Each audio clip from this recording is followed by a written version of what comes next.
هذه سالفة واحد يسولف عن أبوه يقول ورث من يدتي هو الوحيد، ويدته قالت يا وليدي سوي لي شيء، يعني سوي لي وقف أو سوي لي شيء في أجر. قام طلع لها مبلغ وراح شرى بيت من حلاله، من فلوسه، وخذ الجزء اللي ورث من أمه. وللأسف الشديد إنه سجل هذا العقار باسم أمه. يقول بعدين تفاجأنا بعقب وفاته، يقول لقينا العقار باسم يدتي ومختوم إنه وقف، بس وين بيتنا حنا؟ بيت الحمولة ماكو شيء. يقول راح اخوي العود كان يقول السلام عليكم. السلام يا جماعه، ترى انتم شو السالفه؟ قال لا يبا احنا بمنك اجار. قال لي قال شلون اجار؟ قال يبا هذا الوضع، هذا البيت وقف واحتمال نبيعه بعد تبيعونه. قال لي وقف هذا خلاص. قال بحال ترى ابوي دافع 2 أو 3/4، ترى امي تملك الربع ويدته يعني. قال حبيبي احنا ما نفهم هذه الامور، وثيقه من باسمه؟ قال باسم الله يرحمها يدتي. قال يبا خلاص عظم الله اجرك. المهم يقول حاولنا بواسطات مني من قال يبا تدري شلون؟ يبا احنا نشتري. فقال خلاص نقيم البيت. فراحوا تقيم البيت بحدود 250,000 دينار. كان وقتها 250,000 دينار مبلغ كبير جدا يعني كبير.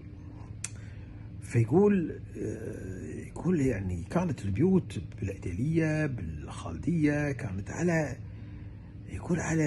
200 180.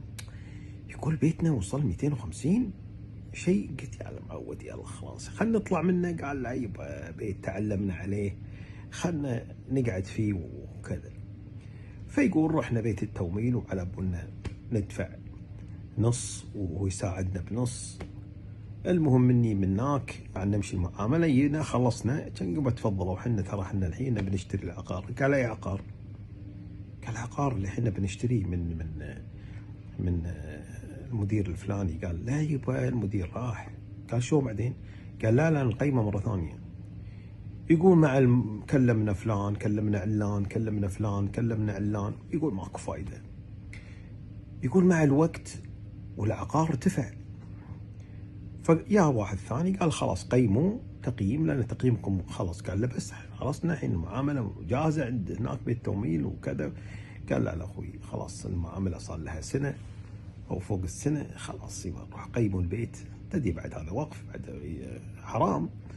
المهم يقول والله واروح ونقيم البيت ويطلع تقييم البيت 400. قال الله شلون 400؟ قال لي 400. فيقول رحنا يا معود. قال خلنا نطلع بيه. قال لا. قال اخوي قال خلنا نكمل. فراح.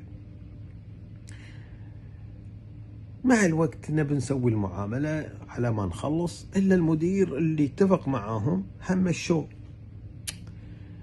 لذلك يا اخواني يا حبايبي، انا لما اقول لكم بيت الحموله مو من الورث،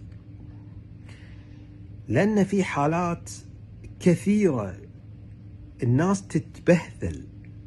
الشرع ما يقول كذي. الشرع والله العظيم شرع الله ما يتكلم عن بهذلة الناس اللي موجودة.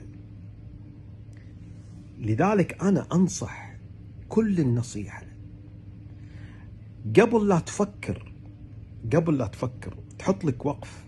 لا تحط وقف في بيتك، حط عمارة، حط مجمع تجاري، حط عسى الله يا رب العالمين يعني يجزاك ألف خير. بس بيت الحمولة لا. حاول تأمن زوجتك وعيالك وبناتك، لأن هذه يعني الوقت الآن صعب عليهم يشترون بيت، صعب.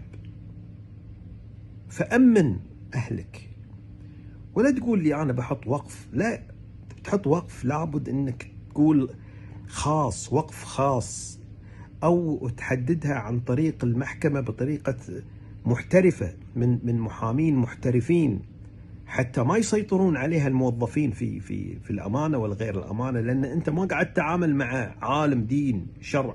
لا، أنت تتعامل مع موظف، فاحذر كل الحذر بالتعامل مع الموظفين، أو تحط أهلك وعيالك بعد عينك إن يتوهقون ويتأذون.